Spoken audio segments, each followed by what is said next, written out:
Allez, allez, messieurs.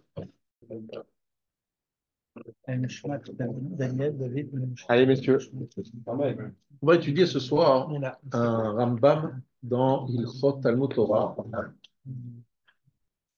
chapitre 1, Halacha 13. Isha Shelamda Torah, Yesh la Sachar. Une femme qui étudie la Torah, elle a un salaire. Aval Eno Kisra Reish. Mais il n'est pas le même que celui d'un homme. Une femme qui étudie, un homme qui étudie n'ont pas le même salaire. Mitne, Shelo Nitzavit, parce qu'elle n'a pas l'ordre d'étudier la Torah. La Falbish Yeshla Sachar, bien qu'elle a un salaire, si vous, Chachamim, Shelo Ilamed Adam et Bito Torah. Nos sages ont enseigné, nous ont appris de ne pas enseigner n'enseigne pas à sa fille la Torah. Mipne Sherov Nashim, parce que la majeure partie des femmes, En Da'atan Mechouvanot Mechouvenet Leitlamed, elles n'ont pas un da'at dirigé, orienté pour le hitlamed, ce mot on va le traduire plus tard, et la hen motziot divrei Torah, les divrei Havaï, les filles aniut da'atan. Elles font sortir les paroles de Torah vers des paroles futiles selon leurs pauvres pensées, pauvres idées, pauvres sagesse. On va expliquer ça. Amour hachamim, amlamed et bito Torah, kilu linda tiflut. Celui qui enseigne à sa fille la Torah, c'est comme s'il lui avait enseigné tiflut, chose de dingue. C'est vrai que c'est pas très, très moderne comme texte. On va essayer de comprendre qu'est-ce que ça veut dire exactement. Aujourd'hui, c'est vrai, depuis 100 ans, on a les séminaires, des clubs pour femmes, etc. C'est devenu très, très, très à la mode. Mais c'est vrai qu'il y a une époque, il y a pas si longtemps, où il y avait effectivement, c'était réservé aux hommes. Pourquoi? Parce que la mitzvah, velimatem otam et benechem. Le verset dit, tu l'enseigneras à tes fils, à vos fils. Donc il s'agit des garçons, c'est pas aux filles. Pourquoi? Parce que normalement, les filles, elles étaient censées l'apprendre à travers la conduite du père, des gens qui vivaient autour. C'était pas du tout, elles n'avaient pas une vocation à connaître la Gemara, à étudier le Shulchan Aruch avec des Nosé Kelim. C'est pas leur rôle, c'est pas leur position. Pourquoi? Enfin, c'est pourquoi. Alors ici, le Rambam nous dit, chez Rov Nashim, la majeure partie des femmes, pas toutes, mais la majeure partie des femmes, En Dandon Mechouvenet Lehit Lamed. Et en fait, le chapitre que nous voulons ici essayer d'ouvrir, c'est la notion de hitlamdout. Qu'est-ce que ce sera? Comment ça se traduit en français? Les hitlamed. On sait que ça veut dire lamed, c'est étudier. Les hitlamed, ça veut dire, a priori, enseigner à soi-même. C'est pas ça. C'est informé. Une formation. Une formation, je dirais même Auto-formation. auto-formation, mais c'est plus que ça. C'est en fait les hitlamed, Apprentissage. c'est l'exemple. Je vais vous donner un exemple très concret, comme ça vous allez tout de suite comprendre de quoi parle le Rambam, tel que le Rav Wolbe l'a compris. Il dit la chose suivante. Imaginons quelqu'un qui étudie les ilachot de Tumat Sarat. C'est quoi Tumat Sarat? C'est d'apprendre, vous savez, lorsqu'il y a des plaies qui apparaissent sur la peau, on le montre au Kohen, on appelle ça les Negaïm, Parashat Azria, Parashat Matzora, et on apprend dans les détails, alors si c'est blanc, si c'est rouge, s'il y a un cheveu comme ci, un cheveu comme ça, on reste dans plein de détails très, très, très terre à terre sur la couleur et sur la forme. Qu'est-ce qui se passe? Ben, j'ai appris par cœur et je comprends le sujet. Vient le Rambam et il nous dit à la fin des halachot de Negaïm, il nous parle de la gravité du Lachon Hara. Alors, le Rav le comprend comme ça. Kilu nikra vilon me'alenav yivakach ladat ki bechol hamasechet ou asak be'emet besefer chavetz chaim ilchot Lachon Hara. En étudiant Negaïm, la forme des plaies, etc., il a étudié halachot de Negaïm, les règles qui concernent les plaies. C'est bizarre. Mais non, moi j'ai étudié la forme des plaies. Et leur. Non, tu as étudié Hilchot la Shonara. Je suis en train d'étudier Baba Metzia. Ça, tout à fait au hasard. Qu'est-ce qu'on apprend dans Baba Metzia? On apprend par exemple les relations d'un patron avec son employé. Attention, il y a des règles à respecter. C'est sûr que c'est facile là de comprendre que la Torah ici nous apprend à respecter l'employé, à réfléchir aux ses droits, et que ce n'est pas un esclave, on ne peut pas en faire ce qu'on veut, qu'il y a des règles à respecter. Il y a l'honnêteté qui nous oblige, même avec des gens qui sont défavorisés, qui ont besoin du travail, parce qu'ils sont, voilà, ils sont défavorisés, ils ont besoin de notre travail. On ne va pas se conduire comme des patrons et des tyrans et Non, il y a des règles parce qu'ils ont des droits. Ils ont des droits. Et bien avant les droits français, il y avait les droits que la Torah a instaurés, qui sont les droits des employés. Il y a dans Bava Metzia, les halakhot concernant Ribit, l'interdiction de prendre des intérêts. Et après, il y a aussi des règles concernant les objets trouvés, etc. etc. Qu'est-ce qu'on sort lorsqu'on fait une fine Baba Kama, Baba Metzia, qu'est-ce qu'on devient? Beaucoup plus vigilant sur les biens d'autrui, sur ce qui appartient à l'autre, l'intégrité de son corps, si Les c'est la Baba dommages. Kama, etc. On apprend à ne pas voler, parce que la Baba Kama, il y a beaucoup de notions de vol. C'est-à-dire qu'on apprend à respecter l'autre. Mais on n'a pas parlé de ça, on a parlé d'interdiction, de règles, de lois, de jugements. Mais finalement, celui qui est mitlamed, c'est là qu'on arrive à notre sujet, il passe, il est capable de faire le pont, de faire la traduction de toutes ces règles très techniques, dans plein de détails très techniques, et de se dire, mais j'apprends ici une neshama, il y a derrière tout ça, il y a une philosophie de la relation homme avec son serviteur, un homme avec sa femme, un Avec homme avec autrui. son... Avec Ah non, autrui. sa femme, c'est plutôt dans Nachim. Un homme avec autrui Autrui. et les biens d'autrui. Ça, franchement, ça doit transpirer. C'est sûr.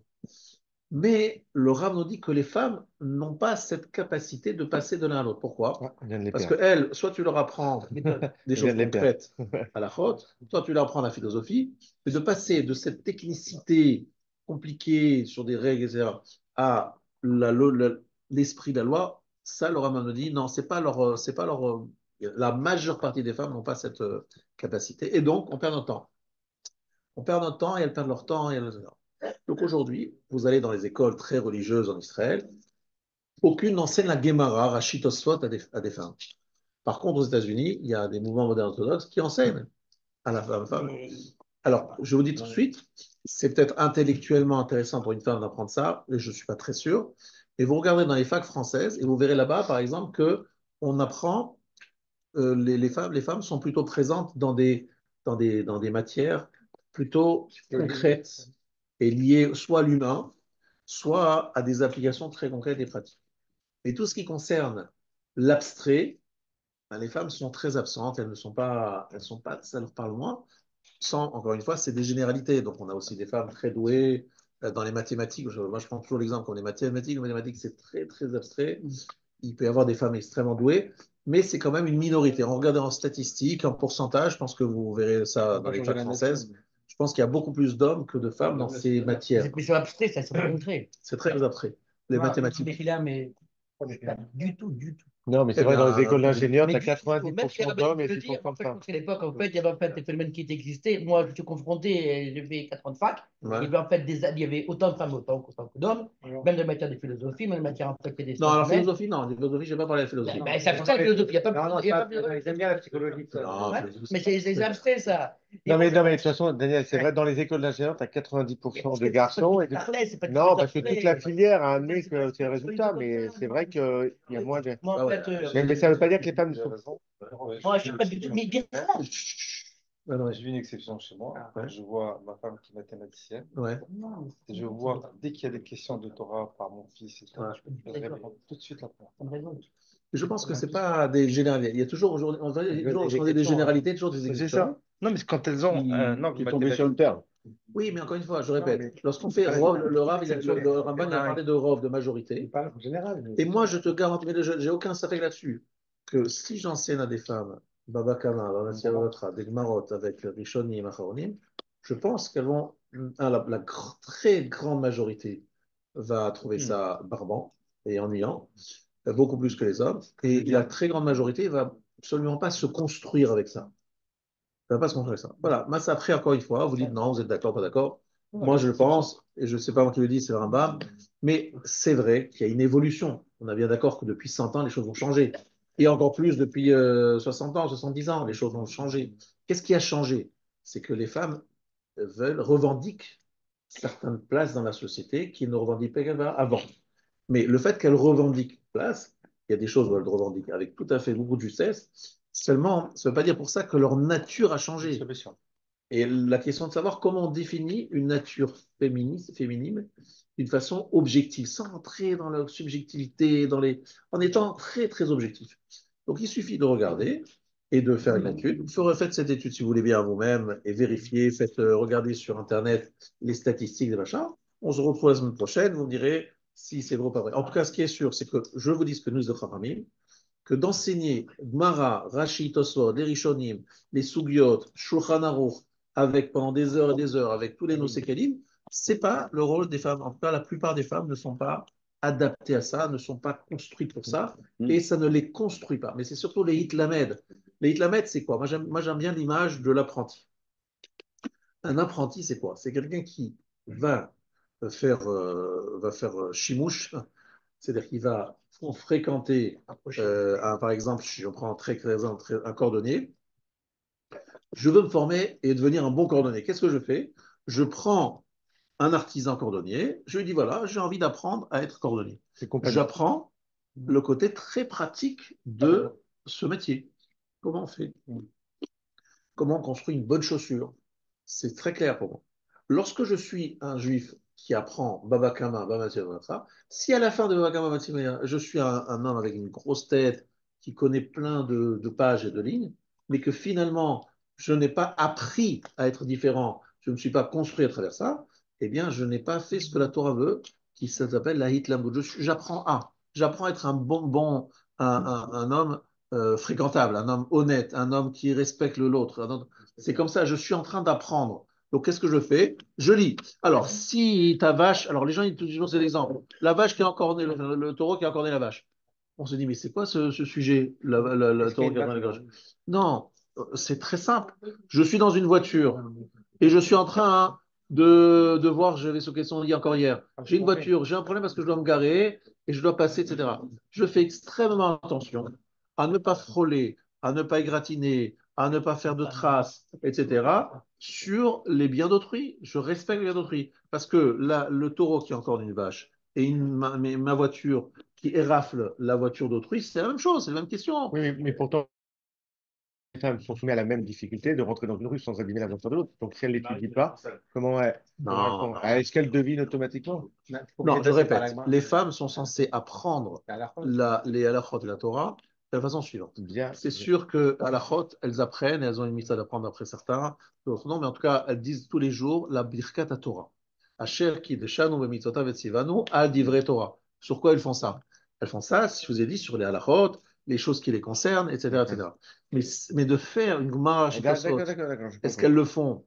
Alors, il y a des endroits où ça s'enseigne. Je sais qu'aujourd'hui, il y a des choses qu'on appelle des bétaillons Les de filles de enfants. Rachid, Est-ce que il y c'est... avait... Voilà. Mais les filles de Rachid, c'est pas justement, c'est exactement ce que tu alors dis. maintenant, moi, je Des exceptions qui confirment la règle.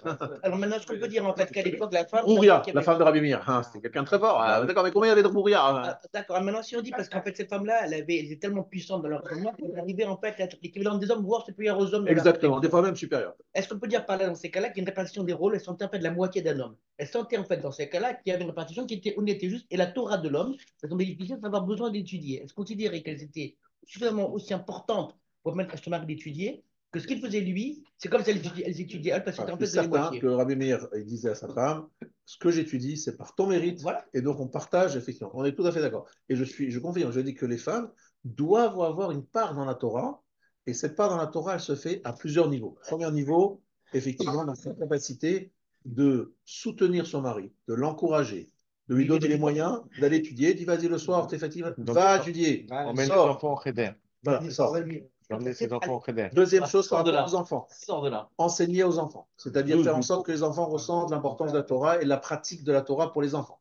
Ensuite, les femmes ont ce rôle par rapport aussi à leur façon de s'habiller et de parler et de respirer la Torah. C'est qu'il y a des femmes, lorsque tu vois, c'est des femmes chashuvah, ce qu'on appelle Isha chashuvah, elles portent des valeurs, elles représentent quelque chose. C'est une femme qui a des enseignements qui ne sont pas, on va dire, obligatoirement exprimés, mais qui transpire à travers sa façon d'être et d'agir.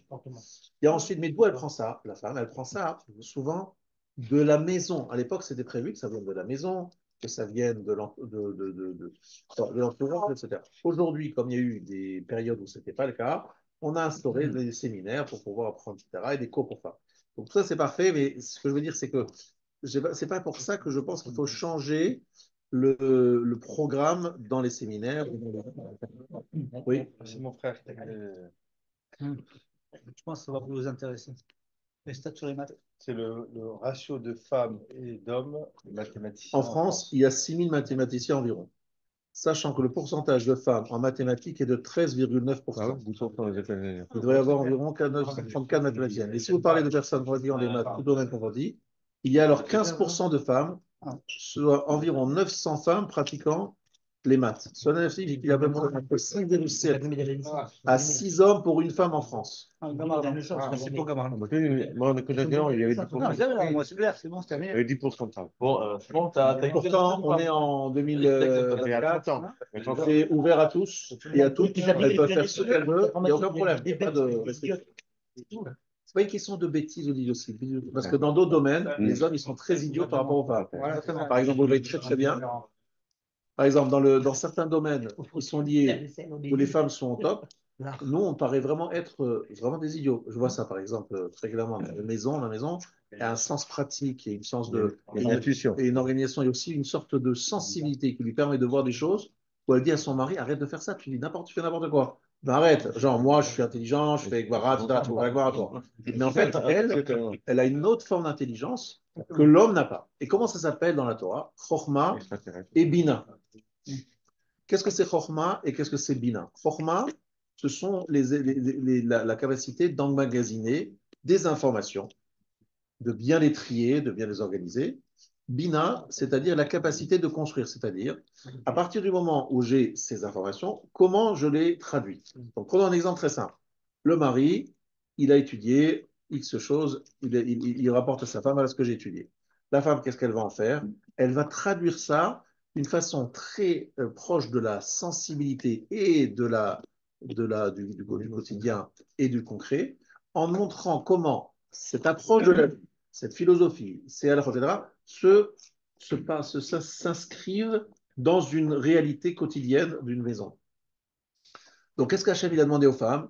Vous êtes dans la cuisine, c'est pas parce qu'elles veulent faire absolument la cuisine, c'est que la cuisine, il y a, par exemple, la séparation entre lait et le viande, entre la vérification s'il y a des petites bêtes dans les salades. Il y a l'obligation d'être extrêmement précise, etc.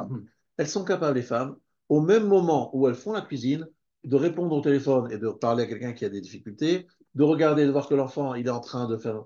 Et le mari, il est là, il est capable de faire une chose maximum, s'il déjà fait une chose, de le faire en général souvent pas tout à fait, et il est capable de faire plusieurs choses en même temps. Ça, c'est un exemple ou une forme d'intelligence qu'elles ont, que nous n'avons pas.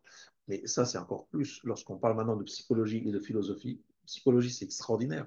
Il y a des femmes qui ont la capacité de percevoir chez l'enfant ou chez l'adulte des problématiques que l'homme ne perçoit pas. Et elle les sent. Elle dit, moi, je sens que celui-là est... Attends, tu sens, mais c'est quoi la preuve? Dites-moi. Envoyez-moi une preuve. Non, non, mais je te dis, je le sens, je le sens. Ça nous énerve souvent. Je sens quoi? T'as un odorat? Non, non, j'ai une intuition. Et pardon, et ça, souvent on dit, mais elle est trop forte, comment elle a pu ça? Mais comment elle a pu ça? C'est une prophétesse.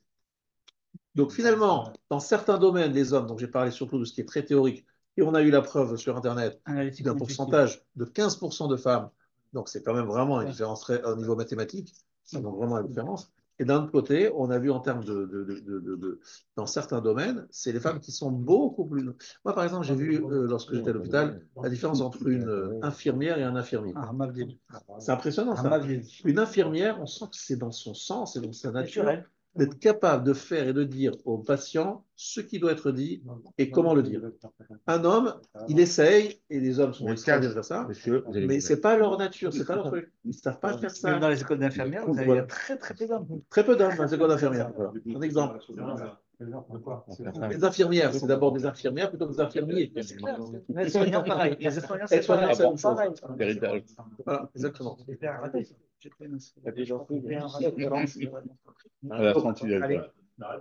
Moi, je pense qu'à un moment, il faut sortir des clichés, c'est vrai, mais en même temps, il faut quand même passer à des constatations sur le terrain et dire voilà, il y a ça, ça et ça, où elles sont meilleures. Maintenant, je vois des femmes particulièrement intelligentes et souvent plus que certains hommes dans beaucoup de domaines. Ça, je le vois très clairement. Mais ça, c'est des intelligences dans certains domaines et pas dans d'autres. C'est très intéressant de faire cette comparaison. Tout ça pour vous dire qu'il faut sortir de la bêtise dans laquelle on est tous exactement la même chose. Une femme, un homme, c'est la même, c'est les mêmes. Non, pourquoi? Parce que ça arrive à des conclusions et je vais vous expliquer ce qui se passe aujourd'hui. Et je suis obligé de dire un peu le. C'est pas vraiment mon sujet là maintenant, mais juste une parenthèse. Il y a des femmes qui, lorsqu'elles rencontrent un homme en vue de se marier, elles lui disent la chose suivante. Aujourd'hui, les femmes, elles travaillent autant que les hommes, voire des fois plus. Donc, si les femmes travaillent autant que les hommes, ça veut dire que si on fait 50-50 au niveau de la parnassa, même si je gagne un peu moins que toi, mais ce n'est pas ça le sujet, je travaille autant que toi, eh bien, au niveau de la maison, on va faire la même chose, 50-50. C'est-à-dire que si moi je suis levé une fois dans la nuit, tu t'es levé une autre fois dans la nuit parce qu'on fait égal. Si moi j'ai changé une couche, tu changes une couche, rien. Si moi je prépare un repas, tu repars demain. A priori, c'est logique qu'elle dise.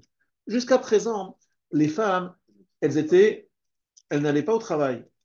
Donc c'est normal, elles ne sont pas au travail, donc elles s'occupent de la maison. Et maintenant qu'elles vont au travail, quoi, j'ai double peine, parce que je vais au travail, en plus tu m'imposes en plus de m'occuper de la maison à 100%, c'est vrai, c'est logique ce qu'elle dit. En fait, si la femme n'étudie pas, pourquoi pas même. Voilà. Non, c'est pas dans la C'est même vraiment, catégorie. si c'est un gars, il n'étudie pas du tout. D'accord. Mais s'il rentre à 18 heures, il n'y a pas de raison. Alors, le problème suivant, c'est qu'en fait, il y a quelque chose de très intéressant à analyser. Tu prends un homme dont la femme est malade parce peut-être elle vient d'accoucher, par exemple. Donc toi, tu te trouves à la maison, tu t'occupes des enfants du matin au soir. D'accord? Il y a un moment, tu te dis, mais j'adore mes enfants, j'aime m'en occuper. Il y a un moment, tu te dis, je sens que c'est pas mon truc, c'est pas mon truc.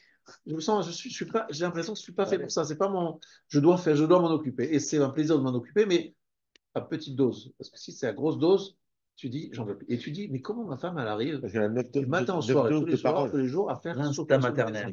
Non, elle a le Non, 9 doses de parole, elle a reçu. Donc Non, elle a des hormones très précises. Exactement. Ça s'appelle l'ocytocine. Et l'ocytocine, c'est une hormone de la relation. D'ailleurs, on a trouvé des défauts génétiques chez des personnes qui ont beaucoup d'ocytocine. Et on peut les insulter, les frapper, ils vous aimeront toujours. Ils ont trop d'ocytocine. Et c'est pas. Non, mais des êtres humains qui ont ces défauts génétiques. Mais eux, ils ont cette ocytocine, c'est pour ça qu'ils sont dans la relation. C'est une hormone spécifique, et non la moins. Exactement. Et voilà, et ça se traduit aussi dans la relation homme et femme. C'est-à-dire qu'elle, elle cherche une relation permanente. Prenons un exemple très simple. Une femme, elle va vous dire qu'elle était dans la journée faire des courses. Nous, ça nous prend combien de temps pour dire qu'on a fait une course? Peut-être quelques secondes.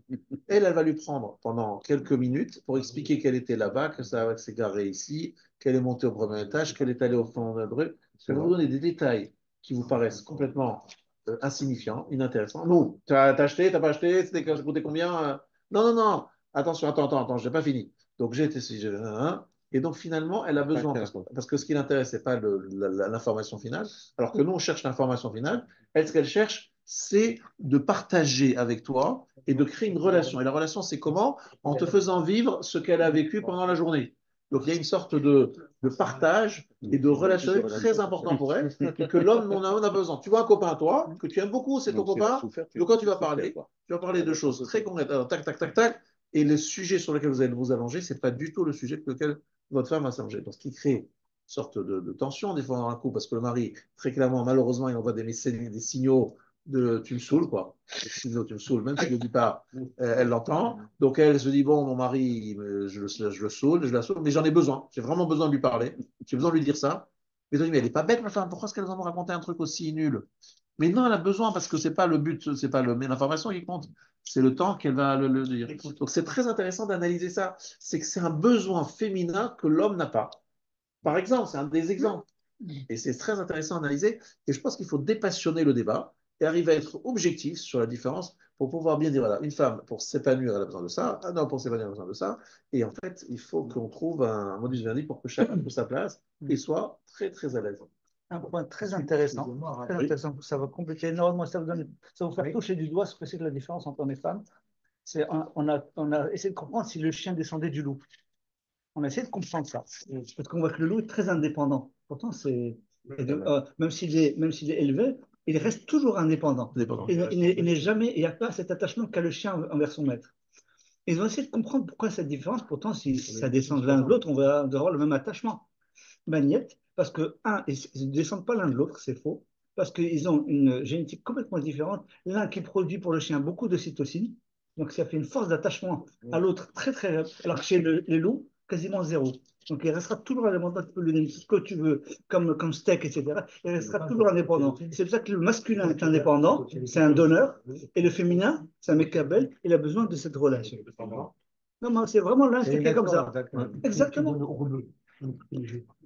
Et moi, je trouve ça magnifique de voir ça parce qu'en fait, dans la Kabbalah, on explique l'importance du Mashpia et Mekabel en disant que le monde entier a été créé sous cette forme-là de Mashpia et Mekabel. Alors, des fois, nous-mêmes, on est Mekabel de quelqu'un. Là, je vous donne un chiot. Donc, moi, je suis Noten et vous, vous êtes dans le stade Mekabel. Donc, c'est plutôt le côté féminin. Après, vous allez chez vous, par exemple, vous rentrez à augmenter votre salaire. Qu'est-ce qu'il a dit le Rav? Vous devenez Noten, elle devient Mekabel. Donc, on peut avoir des différentes étapes, nous les hommes aussi, d'être nos pères, mais Akadosh Baruch Hu a voulu créer un monde dans lequel il y a toujours cette dimension différente entre Noten et Mekabel. Une femme, naturellement, elle cherche à être Mekabelet. Et un homme, naturellement, il cherche à être Noten. Si par exemple, on est dans un couple où le mari, il est marié avec une femme très brillante et très capable, et lui, il est beaucoup moins capable, qu'est-ce qui se passe? Lui, il devient un Mekabel. Et qu'est-ce qui va se passer? C'est qu'il va se sentir frustré. Il dit, voilà, moi, je ne suis pas vraiment un homme. Et la femme va se sentir frustrée en disant, mais j'ai pas d'homme.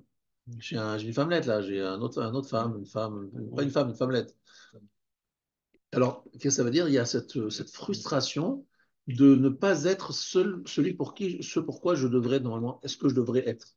Et ça, j'ai vu dans certains couples cette, ce déséquilibre qui crée une frustration et chez l'homme et chez la femme. Donc, bon, Rachel il a fait comme ça parce qu'au moins, si les choses se font comme il faut, Complémentaire. c'est complémentaire. Mais si on était tous les deux hommes, eh bien, il y a une concurrence. Il y a un livre qui a été écrit par Myriam Kozman. Oui. Vous connaissez peut-être? Non. Il a été traduit par ma fille. Et c'est Myriam Kozman, c'est une femme très illustre au monde Haredi, D'accord. une américaine d'origine, et qui, dans ce livre, c'est cercle, spirale et. La droite. Hein? Et la droite. Et la droite, c'est ça le livre.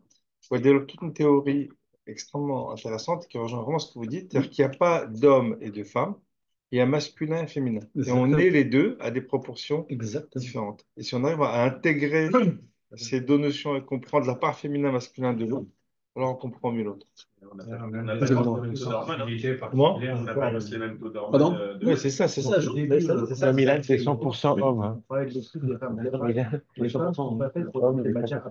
Voilà. Donc, vous captez, en fait, c'est une façon jolie de dire des matières où il faut réfléchir. Non, pas du tout. Non, pas du tout. Une réflexion qui n'est pas attachée à quelque chose de très concret. Ça veut pas dire que Moi, je pense que oui. par exemple, en psychologie, les femmes peuvent répondre, mais peut-être ça peut être inné. En fait. Non, c'est pas une question d'intelligence pure, c'est-à-dire que ça s'appelle une intelligence qui est adaptée à quelque chose de très abstrait. Ça veut dire quoi abstrait? Parce que les mathématiques, c'est quelque chose qui peut être très abstrait, qui est en fait très abstrait. C'est Mitlamed, justement. Et justement là-bas, il n'y a pas de hitlambout, quoi. C'est vraiment très, c'est un peu dans le, c'est des concepts. Il y a des matières où véritablement on est dans le concret. C'est par exemple lorsqu'on parle d'une infirmière, elle apprend comment soigner, tu vois. Donc c'est tout le temps dans la relation. Elle est dans la relation. Et donc là, elle excelle dans la relation. Lorsqu'il y a la psychologie, tu vois, elle est en train de comprendre, elle excelle aussi là-dedans. Oui. Mais dès que lorsque c'est des choses qui sont très abstraites et pas très concrètes, lorsque tu étudies une Gemara où on parle de choses très abstraites, elle se sent, bon, elle s'ennuie, quoi. Elle se dit, bon. Alors qu'un homme, il peut kiffer la réflexion de ce style. Mais une femme, elle réfléchit. En psychologie, moi j'appelle ça, c'est abstrait la psychologie. Non, pas abstrait. Non, Pas du tout. alors je travaille avec eux toute la journée. Oui, La psychologie, c'est sur des êtres humains. Une intelligence un peu qu'elle comprenne une compréhension plus fine par rapport à un homme, mais c'est abstrait. Non, c'est pas abstrait. La psychologie, la alors. psychologie, d'ailleurs, c'est pas une Là, tu la connais, je ne connais pas la psychologie, parce que la psychologie, c'est comprendre les comportements. Non, comprendre les comportements humains, non, mais évidemment. C'est des choses, comportements humains, c'est très concret, c'est très lié à des situations. Tu vois, c'est des situations que tu analyses, des sentiments que tu analyses, des réactions que tu analyses. On est toujours dans des choses très concrètes. Alors, soyons simples, combien de psychologues regardez juste la proportion. Ben, moi, je ne connais pas. Je ne pas chercher. Ben, regardez. Il y a quasiment 400 femmes, je vous le dis à l'avance. Pas des femmes psychologues. Non, les psychologues. C'est bien psychologue. C'est leur professeur, Bon, allez, messieurs, allez. C'était une parenthèse.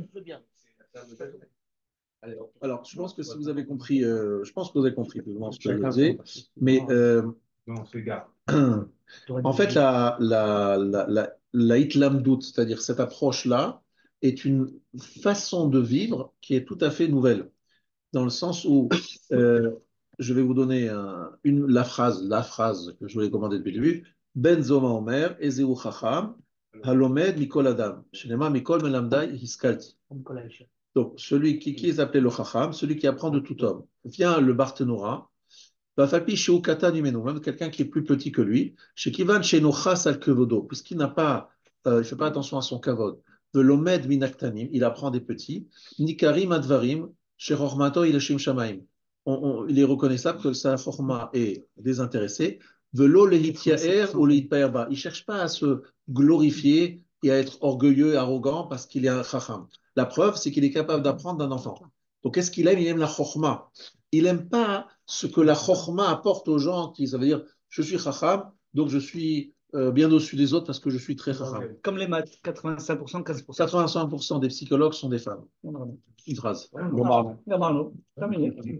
La psychologie, c'est pas très c'est très concret. C'est très concret. Et ça, la relation. Parce que c'est psychiatrie, c'est pour ça. Ça, c'est des hommes. Oui, non. On connaît bien. Et quand j'ai des teubés, c'est ça. Vas-y. Non, c'est pas la psychologie, c'est quelque chose de très. En tout cas, l'Omen Nicolas Adam apprend de tout homme, c'est ça qui est très intéressant. De toute femme aussi. De tout homme, c'est peut-être humain. C'est quoi, en quoi est-ce que ça s'appelle, qu'est-ce qu'on appelle Adam? C'est quoi Adam? Et c'est quoi l'Omen Nicolas Adam? Je vais vous montrer des exemples très concrets que le Rav il nous donne. Pour donner un exemple très simple, tous les jours, on rencontre des différentes personnes. Par exemple, je vais dans une épicerie et j'ai quelqu'un qui me sert. Je vais à la poste et je suis dans un autobus et il y a un conducteur d'autobus, un chauffeur d'autobus. Il y a une femme qui s'occupe des enfants, qui est simplement, entre guillemets, Ozeret. Ozeret, ce n'est pas un poste très prestigieux. Elle est seconde de la Ganénette. Alors, est-ce que vous êtes capable de me dire ce que vous avez appris de votre technicienne de surface? Technicienne de surface, ça veut dire votre femme de ménage.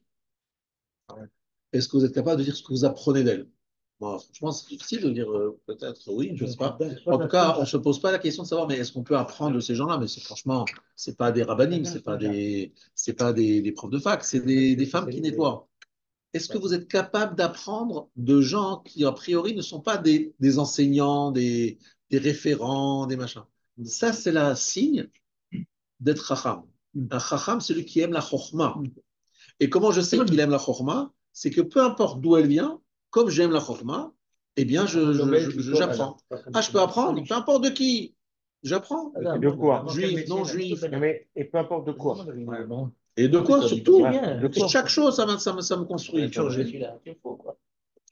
Un exemple, nos Chachamim nous disent, il m'allait nitna Torah. Si la Torah n'avait pas été donnée, aïnou le medim tsniut mechatul. On aurait appris la discrétion du chat. Pourquoi? Parce que le chat, c'est un grand principe, on ne voit pas le chat faire ses besoins. Il le fait toujours discrètement. Il les recouvre en plus après. Gezel minemala, on aurait pu apprendre le vol de la fourmi. Parce que la fourmi, il y en a plein des fourmis, et chacune elle a son petit grain, machin. Aucune ne prend ce que l'autre a pris. Aucune ne touche à ce que l'autre fourmi a touché. Arayot miyona, les colombes sont très très fidèles. Et derech eretz mitarnegol, on peut apprendre comment avoir une relation avec sa femme du coq, parce que le coq, il met sur la poule son aile.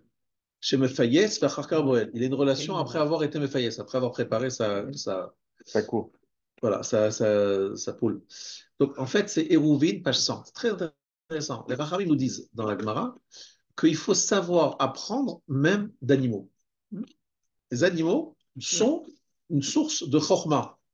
D'abord, ils ont été faits par Hachem, et donc si Hachem les a fait, il y a la chorma d'Hachem dedans. Alors c'est instinctif chez eux, c'est instinctif, ils ne travaillent pas pour ça, ils n'ont pas allé à l'université, c'est instinctif, mais je peux apprendre des choses d'eux.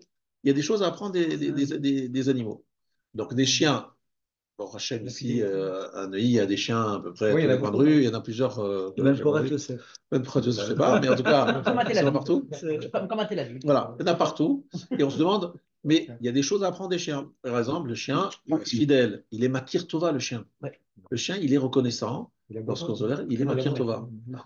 Et le chien, il cherche la relation, etc. Bref, toutes sortes de choses qu'on peut découvrir chez le chien, mais qui sont chez tous les animaux, il y a des choses à apprendre. Chez tous les animaux, il y a des choses à apprendre. Et ça, cette capacité d'apprendre de partout, Pourquoi? Parce que moi, je suis en train de de me construire. Je dois être un homme, je dois être un personnage. Pour construire ma personnalité, j'apprends de partout. Et je n'ai pas d'exclusive et je ne suis pas en train de me dire. Et en fait, je suis toujours en train de me construire. Je suis jamais arrivé à quelque chose. Pas dire, bon, allez, ça y est, moi, je suis quelqu'un, franchement, je ne vais pas regarder ce que fait l'autre, même pas besoin de regarder. Pourquoi? Tu es déjà arrivé au top, tu es le top des tops, tu es machalem. Non, tu l'es pas. Et la preuve, c'est que tu continues à apprendre tous les jours de ceci, de cela. Le biomimétisme. Ça s'appelle de l'apprentissage. La Torah, c'est apprendre à être un homme. C'est construire un homme à travers de l'apprentissage. Mais ce n'est pas que la Torah qui construit. C'est aussi l'Omed, Mikol Adam, même des gens qui ne sont pas juifs, même des gens qui ne nous enseignent pas la Torah, mais on apprend d'eux. Alors, je vous ai dit plusieurs fois que des enfants, il y a plein de choses à apprendre. Je l'ai dit, je ne sais pas combien de fois ici, que des enfants, on apprend qu'ils sont zrizim, ils sont zélés. Lorsqu'on leur demande quelque chose, ils le font tout de suite et vite. Alors que, bon, des fois, ils ne veulent pas, mais lorsqu'ils veulent faire, ils le font vite. Et lorsque, tu vois, les enfants, ils ne perdent pas de temps. Par exemple, vous regardez un bébé ou vous regardez un enfant jusqu'à 3 ans, mais il ne perd pas de temps. Il est tout le temps en train d'agir. Il ne peut pas rester en place. Mais il reste tranquille, juste 2 minutes. Il reste comme ça, ne bouge pas. Non, il ne veut pas. Pourquoi? Parce qu'en fait, il ne le sait pas, mais c'est instinctif. Il apprend des choses, en fait, en bougeant. Mais ça aussi, c'est un enseignement. Et je vous ai toujours dit cette image que j'ai adorée, c'est le Rav qui nous l'a dit il y a très longtemps. Il nous a dit, mais pourquoi les enfants, ils ont un kiff de jouer à cache-cache? Je refais ça avec mes petits-enfants et chaque fois, je suis émerveillé. Pourquoi? Ils rigolent lorsque je fais ça. Coucou. J'ai l'impression de dire, mais je suis en affaire d'un demeuré là. Qu'est-ce qu'il y a de sympathique et de rigolo? Et en plus, elle fait. Où il est papy? Il est là. Non, il est... Je suis quoi? Je suis en train de parler à un fou. Et je lui dis, c'est quoi cette inam? Et il m'a expliqué, le Rav, que c'est parce que dans le monde dans lequel nous vivons, nous sommes dans une grande partie de cache-cache. Akadosh Baruch Hu, c'est ce qu'il fait. Il se cache, il apparaît, on le cherche, on le trouve, machin. C'est une grande partie de cache-cache. Donc le monde, c'est un peu ça le jeu dans le monde. Où il est Hachem? Est-ce qu'il était là? Non, il est là, il n'est pas là, il est là, ou il est là partout. Il y en a qui disent, mais il est partout Hachem. Donc je dis, mais partout, il est nulle part Hachem. Donc ils disent, mais non, il est là. Donc c'est un grand jeu de cache-cache. Donc lorsque l'enfant, il est programmé et il est pur, etc., il joue le jeu qui représente ce monde. Ce qui est bien, c'est parce qu'en fait, tu le vois, après tu souris. Quand, Voilà. quand en fait, il a vu le visage, et puis le visage de Hachem, là, tu souris. Voilà. Là, tu ne souris pas, parce que Hachem, tu souris. Voilà. Ouais, ouais. Et il m'a dit aussi autre chose, le Rav, il m'a dit quelque chose de magnifique. Il dit, pourquoi est-ce que les enfants, des fois, on les voit sauter comme ça, mais il n'y a rien qui se passe. Il n'y a aucune raison d'être heureux. C'est-à-dire, tu le vois sauter dans la maison, il court comme ça d'un bout à l'autre. Franchement, il n'y a rien de sympathique, quoi. C'est pas qu'on lui a fait un beau jeu, il est là, il court dans tous les sens, et il est en train de rigoler. Je dis, mais calme-toi, mais qu'est-ce qu'il y a? Pourquoi tu rigoles? Il est heureux de quoi? De vivre, de vivre. Voilà, il est heureux de vivre. Il dit, en sautant, en courant, il ressent qu'il vit, il est bien, bien vivant. Donc il se dit, ah, quelle joie j'ai de vivre. Et on voit le personne âgé, plus âgé, je ne sais pas quel âge, qui sont blasés, qui sont là en train de faire la tronche en disant, en traînant les pattes. En général, l'adolescence, ça commence déjà. Et après, on dit, voilà, qu'est-ce qui se passe? Oh, ça me saoule, j'ai pas les nerfs. J'en peux plus. Ouais, ces phrases que disent les adolescents, etc. Et qui montrent vraiment, tu vois l'enfant qui rigole, qui est tout le temps en train d'être heureux pour rien, alors que il a rien de spécialement magnifique et sympathique. Tu apprends des enfants autre chose. Tu apprends des enfants le Seder. À la fin de Pessah, on a passé Pessah 5, je sais pas moi, mais 5 étoiles luxe pour Pessah. Et juste après, l'enfant il arrive chez lui dans sa petite chambre, ça, machin, et il est là. Et il est très content. Tu dis, mais attends, franchement, ton lit et le menu que tu avais là-bas, aucun repas. Et puis on était dans un endroit à 5 étoiles de luxe. Et là, tu arrives dans la maison, c'est pas la même chose. Et l'enfant, qu'est-ce qu'il te dit? Mais non, j'ai mes petits jouets, j'ai mon petit lit, j'ai retrouvé mes repères, ça me rassure. Je suis dans un lieu qui me rassure. Tout ça, c'est apprendre des enfants. Tout ça, on peut l'apprendre des enfants. Donc, on apprend des enfants, on apprend des animaux. On apprend aussi du chauffeur d'autobus. Vous savez ce que j'apprends le chauffeur d'autobus? C'est que lorsqu'il rentre dans l'autobus, c'est écrit dessus souriez, parce qu'il y a une période où ils ont fait une campagne dans les bus de demander aux gens de sourire au chauffeur de bus. Pourquoi? Parce qu'en fait, le chauffeur de bus avait le sentiment qu'entre lui et la machine, il n'y avait aucune différence, qu'il était le prolongement de la machine. On voyait comme ça une machine qui continuait avec une forme de humaine, mais en fait, c'est la machine et lui, personne ne le regarde, ne le calcule, etc. Or, nous avons une mission, c'est de suivre les traces de notre cher maître, le Rav Yosef Chaim Sitruc Zatzal. Vous savez tous qu'il y a eu un sippo, une histoire qui a fait le tour du monde francophone, et qui est la suivante. C'est qu'il y avait un type qui était dans une des îles de Dom-Tom. Je ne me rappelle plus exactement si c'était la Guadeloupe ou une autre pays comme celui-là.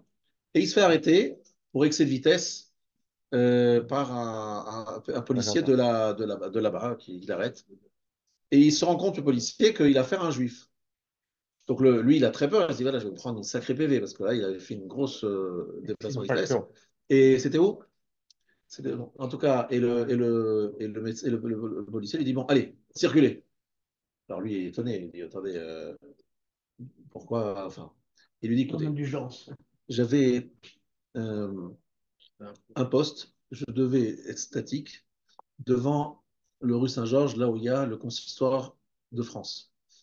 Et chaque fois que le Rav Citruc passait, un Citruc qui passait, chaque fois un mot, un sourire, un remerciement, une phrase, vraiment, j'ai vu que le grand rabbin, la Torah, je ne sais pas comment il a dit, dans quel mot il a dit, la Torah, elle rend les hommes souriants, elle rend les hommes qui prennent surtout, ils regardent les hommes, qui apprécient et qui reconnaissent qu'il y a ici quelqu'un qui est debout, c'est pas un morceau de pierre, c'est un homme qui prend sur l'aile. Alors c'est vrai qu'il est payé pour ça, mais c'est pas facile ce qu'il fait.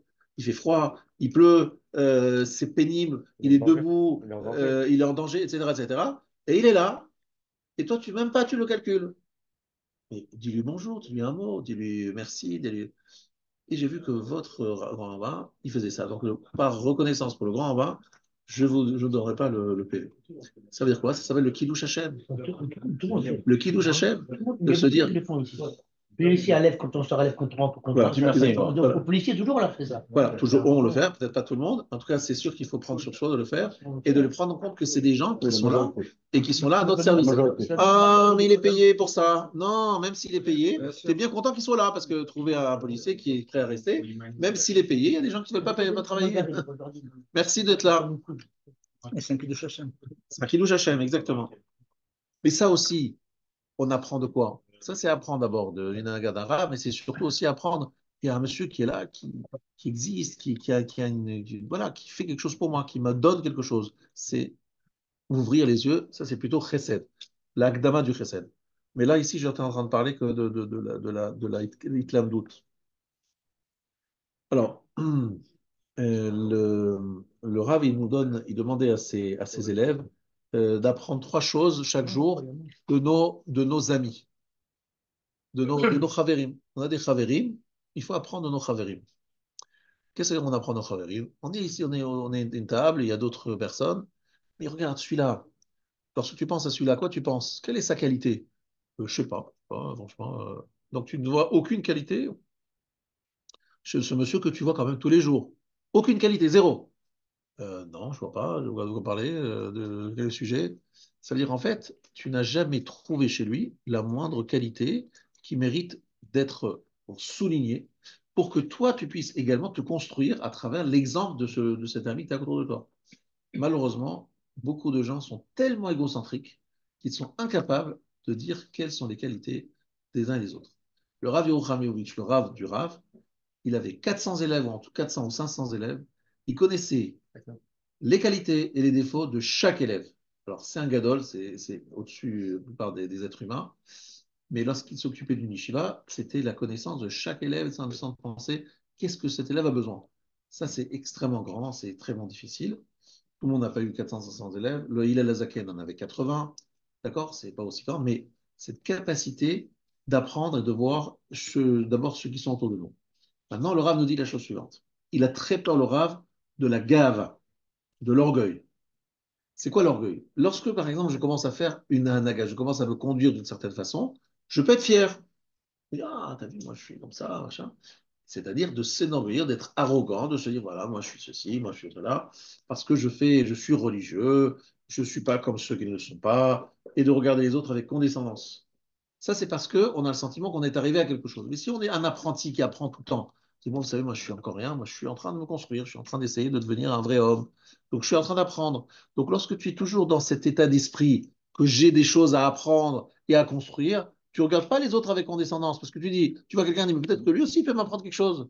Et puis peu importe son âge, peu importe son éducation, peu importe ses connaissances, j'ai quelque chose à apprendre chez lui. Et ça, c'est le sod, le secret des relations humaines qui sont véritablement constructives. Hit l'amdout. Voilà ce qu'il nous dit ici le Rav en un mot. On lit les informations. On entend des fois des événements qui sont comment on les lit. La plupart des gens, ils restent sur le côté superficiel, la géopolitique, le problème de ceci, cela. Mais pourquoi tu n'apprends pas des événements et des choses qui se passent autour de toi? C'est intéressant, c'est des expériences humaines. Qu'est-ce que tu apprends des événements? Comment tu les lis? Mais ne lis pas superficiellement, approfondis, essaie d'apprendre des choses. Qu'est-ce qu'on apprend, par exemple, ces derniers temps? On l'a dit ça 50 fois. On apprend que même si on a une armée très forte, c'est pas évident d'éradiquer des personnes qui n'ont pas du tout une armée en face, même s'ils sont quand même bien armés. Mais c'est pas évident de se débarrasser de gens qui sont dans des tunnels, dans des machins. On se rend compte que des fois, il est possible d'avoir une très bonne armée, mais ne pas pouvoir gagner une guerre, quoi. On se dit, c'est possible. C'est pas possible, c'est pas logique. Tu as une armée, tu as des chars, tu as des avions de combat en face. Ils n'ont pas de chars, ils n'ont pas d'avions de combat, et tu ne vas pas gagner la guerre. Non, mais se mélange avec les signes. Alors, ils font ceci, ils font cela, etc. Tout ce que tu veux. Mais qu'est-ce que tu apprends de là? Tu apprends de là quelque chose de très important. C'est qu'il y a des situations où Akadosh Baruch Hu peut te donner une force militaire en termes purement donc, d'armes, etc., qui est très supérieure, mais tu peux éventuellement ne pas gagner la guerre. C'est ça qui est terrible. Énergie. Alors que finalement, en face, tu n'as pas le même niveau. C'est terrible de voir ça. Tu dis, mais comment c'est possible? Alors, vous avez compris, vous avez des explications, c'est des tunnels, avec des civils, tout ce que vous voulez. Et ça veut dire quoi? Ça veut dire qu'en fait, la hatzlacha, la réussite et la victoire, elle n'est pas simple à obtenir. Aujourd'hui, tous les gens qui réfléchissent un petit peu, ils se disent, mais est-ce qu'il y aura vraiment un jour une solution pérenne et trucs? Les gens, je pose des questions, je dis, c'est pas l'armée qui va résoudre tous les problèmes. Donc en fait, aujourd'hui, Akadosh Baruch Hu nous envoie des messages. Après, peu importe, il y a combien de Hamas il reste, c'est pas ça le sujet. Ce qui est intéressant, c'est qu'Hachem, il te dit, écoute, tu penses que tu as une très bonne armée, que tu es protégé. Si moi, je le veux, le 7 octobre, j'ai rendu aveugle tout le monde. Il y avait du matériel qui est extrêmement sophistiqué. Personne n'a rien vu. Donc, c'est quoi que j'apprends de ces événements? Je dis, ça veut dire qu'en fait, je ne suis pas tellement protégé. Moi, je pensais être très protégé parce que j'ai de ça, et je me rends compte que non, je ne suis pas tellement protégé. Je ne suis pas aussi. Si Hachem ne me protège pas, si Hachem il veut que je sois aveugle, je suis aveugle. Je ne vois rien. Et si Hachem veut m'aider, je réussis, même si j'ai des petits moyens. Voilà. C'est ce qu'on a vu en 48. En 1948, il y avait combien de moyens du côté de l'Israélien? En face, il y avait des millions d'Arabes avec des armes. En face, la guerre des 6 jours, c'est pas normal. C'est pas normal ce qui s'est passé dans la guerre des 6 jours. C'est justement maintenant, la période dans laquelle on est en train de vivre, en juin. C'était en juin, la guerre des 6 jours. En 6 jours, tout, c'est pas C'était possible. beaucoup moins armés que maintenant. Ils Ouais. ont écrasé. Maintenant, si beaucoup Ouais. d'armes que les autres, ils n'arrivent Voilà. pas à les terrasser. Alors, il y a des explications, mais qu'est-ce qu'Hachem nous envoie à travers ces enseignements? Qu'est-ce qu'Hachem nous dit comme message? Moi qui dirige le monde. Et je fais ce que je veux, quand je veux, comme je veux. Exactement. C'est ce qu'il dit. Et tu peux avoir toutes les armes du monde et tout le science que tu veux. Si Hachem ne t'aide pas, ça ne marche pas. Si Hachem il t'aide, ça marche. Voilà. Mais un peu de forme, quoi. Pardon? Mais de la forme. Et pas beaucoup de formes quand même, hein, c'est En tout cas, ce que je voulais dire, c'est que vous devez réfléchir à tout ce qui est autour de vous. Par exemple, un autre exemple, votre femme, est-ce que vous savez dire voilà, les qualités qu'elle a? Alors, souvent, les gens, ils sont capables de se rappeler les défauts. Mais est-ce qu'ils sont capables de voir les qualités, de voir ce que vous avez Bien appris? sûr. Bon, bien sûr. Ben, très bien. C'est dur, Le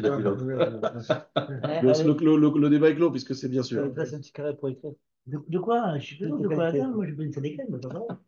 Voilà. Ouais, c'est une Tunisienne. Il y a un autre exemple très intéressant que dit ici le Rav, justement. Messieurs. Des fois, il y a des enfants qui ont des conduites et les parents, ils réagissent avec leur nerf. D'accord? D'accord? Mais est-ce qu'un jour, tu t'es posé la question de savoir, mais pourquoi ton fils, ta fille réagissent comme ça? Pourquoi ta femme, elle réagit comme ci, comme ça? Un jour, tu as bien compris, tu essaies de comprendre. Non, non, c'est bizarre, franchement, elles sont bizarres, ces femmes et ces enfants, ces machins. Hein. Et donc, on crie, on s'énerve, mais à jamais réfléchi, mais pourquoi? Qu'est-ce qui se passe? Quelle est la logique? Comment elle réfléchit? Non, ça, monsieur, il peut pas, il sait pas. Mais pourquoi? Pourquoi tu n'apprends pas? Pourquoi tu ne réfléchis pas? Et ça, le Rav, il dit la chose suivante. Il dit, en fait, si on prenait le temps simplement de s'asseoir et d'essayer de réfléchir, mais comment il réfléchit, comment il réagit l'autre? Comment il comprend les choses l'autre? Quel est son... Voilà. Et en fait, comme il dit le Rav, Mitragel Adam Lichio de Beto. Écoutez bien cette phrase. Un homme s'habitue à vivre dans sa maison, Mesher Shanim pendant des années, Beli Nisayon Lehavin Makore Bisuvato Akrova, sans essayer de comprendre ce qui lui arrive autour de lui. Anezekat Somer Mise Baruru. Les dommages qui arrivent de cela sont clairs. En Sarik Larel Toaro. Kacher Natril, écoutez bien les mots, lorsque nous allons commencer, les Hitlamed Mivne Betenu, d'apprendre de ceux qui sont dans notre maison. Itachen Shitgale Lefanu Olam Chadash Mamash. C'est possible que se dévoile pour nous un nouveau monde. Tkufa Chadasha Benyane Shalom Bayit Vechinu Chayladim. Une nouvelle période dans notre vie en ce qui concerne Shalom Bayit et l'éducation des enfants. Parce qu'en fait, c'est un sujet qui, évidemment nous concerne. On est dans une école. Dans les écoles, vous voyez des enfants qui conduisent de différentes façons. Il y a des enfants, clairement, il y a un problème. Vous sentez qu'à la maison, il y a quelque chose qui ne va pas. Pourquoi est-ce que cet enfant, il se conduit de cette façon, très différent de tous ses amis? C'est bizarre. En plus, c'est une famille où il y a plusieurs enfants qui se conduisent comme ça. Il y a un problème. Il y a un problème ici. Mais est-ce que les parents, ils se comprennent qu'il y a un problème? Est-ce qu'ils sont prêts à... Alors évidemment, qu'est-ce qui se passe? Lorsque la directrice, elle convoque les parents, ils se sentent accusés, ils se sentent blessés. Quoi, nos enfants, pourquoi nous? On nous convoque à nous et pourquoi les autres enfants non? On a le sentiment qu'on est mis sur un monde accusé parce que finalement, si nos enfants ne sont pas très équilibrés, s'ils ont des problèmes particuliers, c'est qui est les fautifs? C'est ou Akadosh Baruch Hu qui les a créés, ou c'est nous. A priori, c'est plutôt nous qu'Akadosh Baruch Hu qui les a créés. Donc finalement, on se dit, mais, oh là là, mais ce qu'on demande, c'est simplement de réfléchir. Pourquoi ton enfant réagit comme ça? Qu'est-ce qui fait qu'il réagit d'une façon bizarre? Pas comme les autres enfants. C'est qu'il y a quelque chose qui ne va pas, quelque chose qui n'a pas été intégré, il y a quelque chose qui le... Et donc, c'est le psychologue qui fait, c'est d'analyser, de comprendre, et l'homme doit le faire sur lui-même. Les hitlamet, comprendre qu'est-ce que j'ai à apprendre, comment fonctionnent mes proches. Un autre exemple, on a l'habitude de mettre des tefilines, mais au fur et à mesure de les mettre, on les met tellement souvent, enfin tous les jours, bah, que finalement, on ne progresse pas. Tu as progressé dans les tefilines?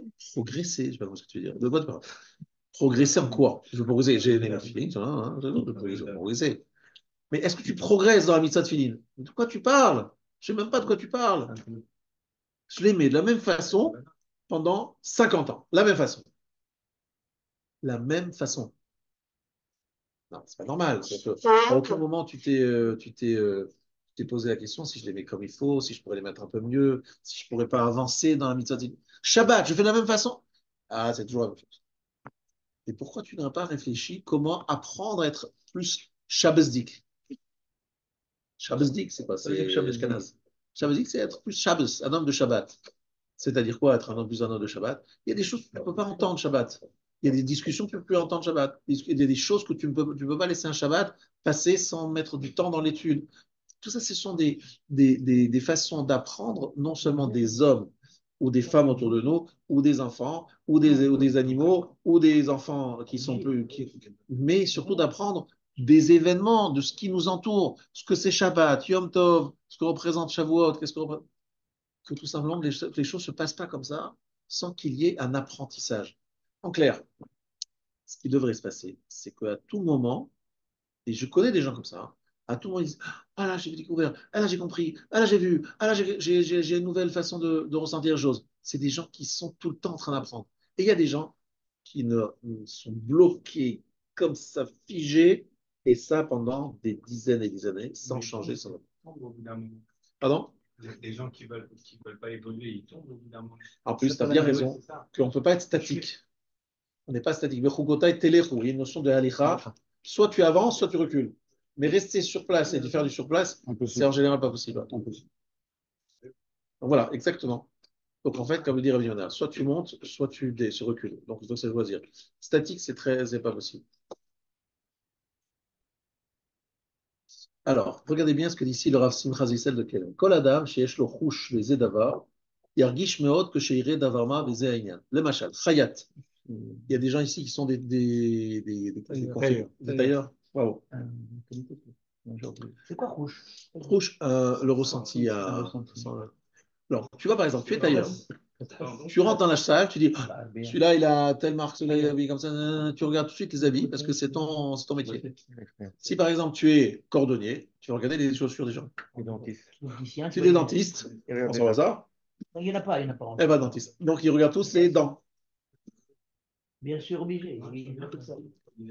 Donc, est-ce que c'est plus fort que toi, n'est-ce pas, Annie? Tu vois un homme, tu dis, bon, sa dentition, elle est parfaite, ou Non, bien est-ce on qu'il y a voit. peut-être un. Qu'à faire, là. Est-ce qu'il y a un client Bien potentiel sûr. ici? Moi, je vois un opticien, tu vois, il voit le Regarde nez s'il y a un plan de traitement. Si, il a une bonne S'il y a un mutuelle. gros plan de traitement. Il a une bonne Il mutuelle. regarde. Est-ce qu'il y a un implant à faire? C'est quoi un implant? Les opticiens, ils voient les lunettes des copains de les ans, ils voient tout ça, bien entendu, Bien c'est le sûr. métier, quoi.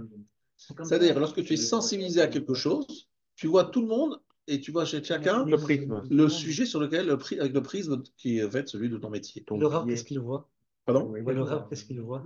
Alors justement, Il voit l'âme, il voit l'âme, il voit l'âme des gens. Ouais, ça dépend. Ça dépend si c'est le jour du gala ou là, c'est ou si c'est le jour du Shabbat. ça dépend, ça dépend. Ça dépend quelle période.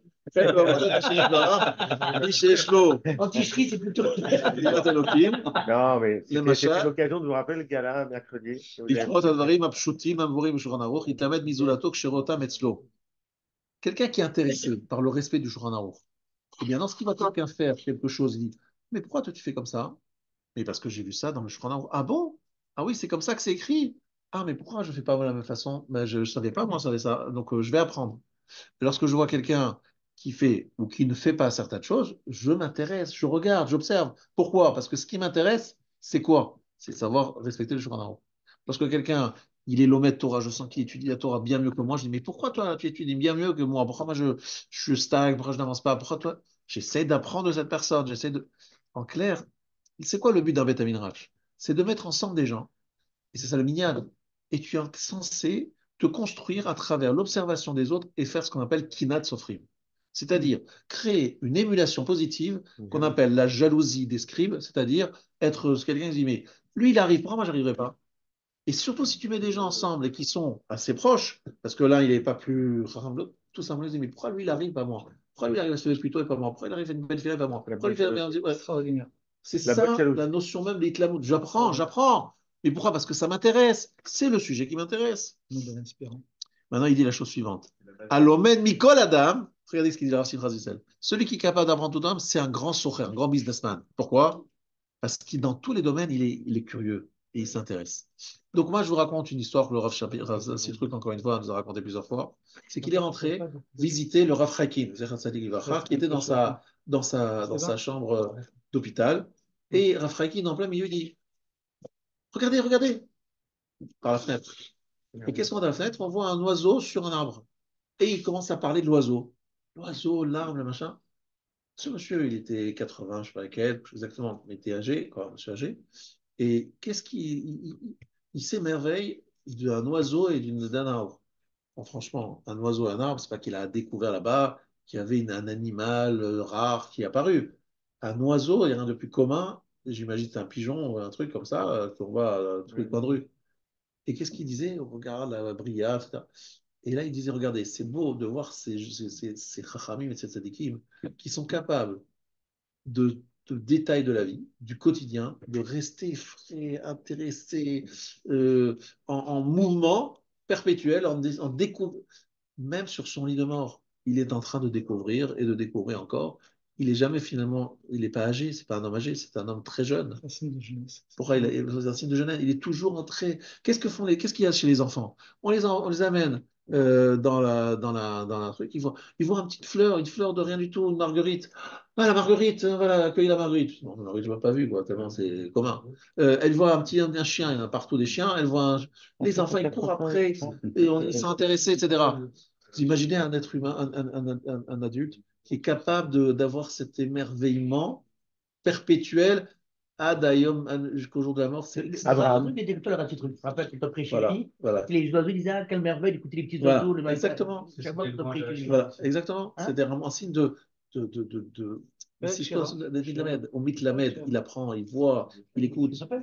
Et il y a la plupart des gens, ils sont. Et aujourd'hui, qu'est-ce qu'on voit? Regardez qu'est-ce qu'on voit aujourd'hui. Les gens, lorsque vous les regardez, n'importe où, ils sont tous avec leur téléphone en train de regarder leur téléphone. Et donc finalement, ils ne voient même plus le monde autour d'eux. Ils ne le voient plus. Alors, ils voient le monde à travers leur appareil. C'est intéressant de savoir qu'est-ce que ça change, comment ça conduit. Mais une chose est sûre, c'est que la Hitlamdout, elle est perpétuelle, elle est continuelle, elle doit nous amener vraiment au bout de nous-mêmes, mais surtout, elle nous protège de l'orgueil. Parce que si je suis toujours un étudiant, et on appelle un chacham, ça s'appelle un talmid chacham. Un éternel apprenti. Un éternel apprenti, un éternel élève. Toujours quelqu'un qui apprend, qui apprend, qui apprend, qui apprend. Et jusqu'à quand, monsieur le rabbin, comment vous avez fait d'années d'études? Bac plus 20, bac plus 30. Mais vous êtes fou, quoi? Ça n'existe pas, bac plus 20, bac plus 30. C'est quoi cette histoire? Mais non, mais je n'arrête jamais d'apprendre. J'ai jamais arrêté d'être un étudiant. J'apprends, j'étudie, j'apprends. Et donc, lorsque le monsieur, il se regarde en glace, il dit, mais moi, j'ai encore moins appris que celui-là. Regarde, celui-là, ça fait des années, encore plus que moi. Il est toujours à Nave, toujours dans l'émerveillement et toujours dans un sentiment de fraîcheur extraordinaire. Ça, c'est la notion d'Itlamout. Et pour ça, il faut comprendre que la Torah, c'est un apprentissage. C'est pas se mémoriser un certain nombre de connaissances. C'est une façon de se construire. Et être capable, c'est ce que je reviens au Rambam que j'ai dit au départ, l'homme est capable, lorsqu'il étudie à fond une sugia, même très technique, avec Rachid Oswot et Maharsha, etc., de comprendre que cette Gemara va lui apprendre à devenir meilleur dans le comportement. Mais attention, Stapler, il a fait une remarque extraordinaire. Il a dit, Eliphaz, c'est le fils de qui? D'Esav. Qu'est-ce qu'il a reçu comme mission de son père Esav? De tuer. De tuer Yaakov. Il arrive devant Yaakov pour le tuer, et il dit à Yaakov, je ne peux pas te tuer, j'ai étudié chez Yitzhak, le grand-père, mon grand-père, et je ne peux pas te tuer, c'est pas possible, je ne peux pas. Qu'est-ce qu'il lui fait? Il lui dévalise tout ce qu'il a, et il arrive, Yaakov, avec son bâton, c'est tout, il n'y a plus rien. Il a tout perdu. Alors, ça lui a dit, mais si tu as appris chez Yitzhak Avinu, la Torah, tu as appris l'Otirsa, et après l'Otirsa, il y a l'Otignov. Comment tu voles? Pourquoi tu lui prends tout ce qu'il a? Et la réponse, c'est quoi? Il dit, voilà, même si tu dis la Torah, ça te rend un peu moins animal, un peu moins bête sauvage, ça t'améliore, mais ça ne règle pas tous les problèmes. Avec l'étude de la Torah, très technique, il faut étudier un peu de Moussar, un peu de Halacha, etc. Parce que sans cela, tu vas peut-être apprendre certaines choses, mais il y a des choses sur lesquelles tu vas t'arrêter. Voilà. L'Otirtsar peut-être, mais l'Otignov, non, je n'ai pas appris. C'est-à-dire, la Torah bonifie, et donc on aurait été pire, mais elle ne donne pas, sans l'étude du Moussar, la réponse à toutes les problématiques de Midot. Il faut travailler ces Midot de façon bien précise. C'est pour ça que le Rav lui a dit, ce Rav était très sérieux, et il lui a dit, ma femme, elle me dit, étudie mon mari, mon cher mari, je veux que tu étudies. Et il lui dit en sortant, mais est-ce que lorsque tu es à la maison, tu aides ta femme? Il dit, mais non, mais ma femme, elle veut pas que j'aide, je veux pas que... Non, non, non.